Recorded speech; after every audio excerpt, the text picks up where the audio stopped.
Welcome. My name is Micah, and you're watching Encouragement for the Hardest Days. And today we're going to talk about overwhelm. Have you ever felt overwhelmed with life? I know I sure have, and we are going to talk about it today. We're going to do it a little bit different. I want to read you something that I have over on my blog. So if you aren't familiar, I do have a blog where I write, and you can see places where I speak, and you find all kinds of encouraging articles over there about all of life's struggles. But I want to read you this article. It's called Overwhelm and How to Deal with It. Sometimes the struggles of life take us under and sweep us away into unknown depths that we've never experienced. You want to be strong, have faith, and smile through the storm, but tears, unknowns, and difficult scenarios bombard your mind faster than your faith can respond. We all have those seasons. For some, it's the loss of a loved one who seemed to hold the family together. For others, it's separation in a relationship that held on for years. Perhaps it's the words of a doctor that swirl inside your heart until you cannot handle another word. When life finally begins to unravel, it seems there's no turning back. The downhill spiral feels impossible to reverse. When you wake up and the struggle of life still sits heavy on your chest, where do you turn? How do you move forward? And where do you find the strength to press on? I know that you expect me to say the typical Christian answer. Stand up, put one foot in front of the other, and be strong. Be strong in the Lord.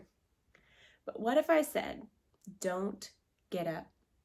Sometimes when we try so hard to move on from the things that weigh us down, we really end up running away from reality. When we don't realize it until we're exhausted from fighting against everything that is happening in our lives. Rather than running, today, just sit. Just rest. Get on your knees and let God know that you believe He is truly your strength. As long as we try to fight life in our own strength, we will always buckle beneath the weight. I'm not strong enough to walk through the trials of life alone, and you aren't either. We don't have to be strong.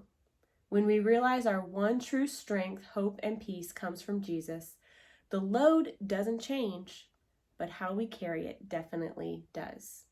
This does not mean we are jolted to our feet with a smile plastered on our face through every up and down of life, but it does give us the grace to walk when we feel like we cannot take one more step.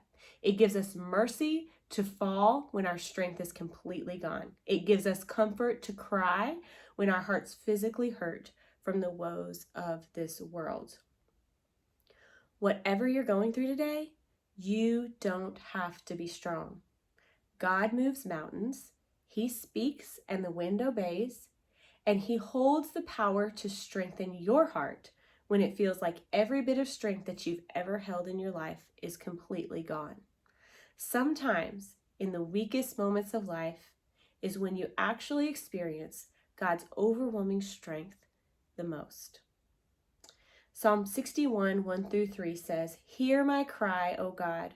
Attend unto my prayer. From the end of the earth will I cry unto thee. When my heart is overwhelmed, lead me to the rock that is higher than I. For thou hast been a shelter for me and a strong tower from the enemy." And that's Psalm 61, 1-3. As long as we continue in our own strength, we will always wrestle and we will always worry. But when we give way to God's strength, we will learn His ways, and we will learn to see His works. As we seek Him more, we will know Him more, and we will find the strength we need. This means if tears fall, we let them fall. If hearts hurt, we let God hear our need. And if He doesn't answer, we stay put and we listen. We don't run away, because He is there when the winds are heavy, when the water is rising, and when we don't know what to do.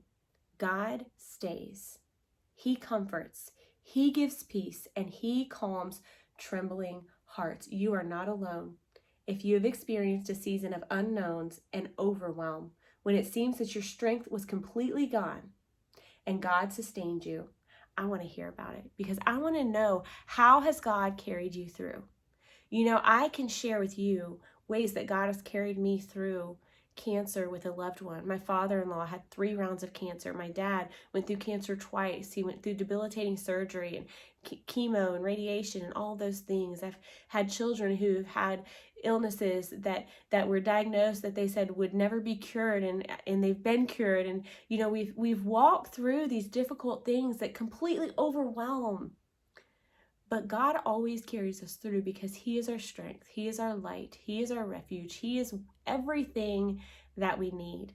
So I know this is a little bit different today. I don't typically read to you, but I just felt like God wanted me to read this to you today because somebody out there is struggling. You're feeling completely overwhelmed. You're feeling like life is just not what it should be. But you know what? You don't have to be strong.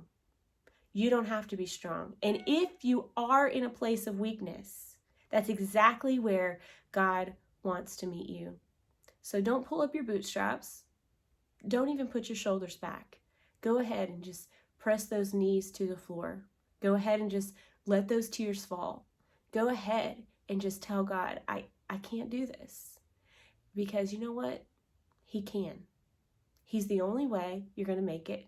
So go ahead and turn to Him today. Have a great day.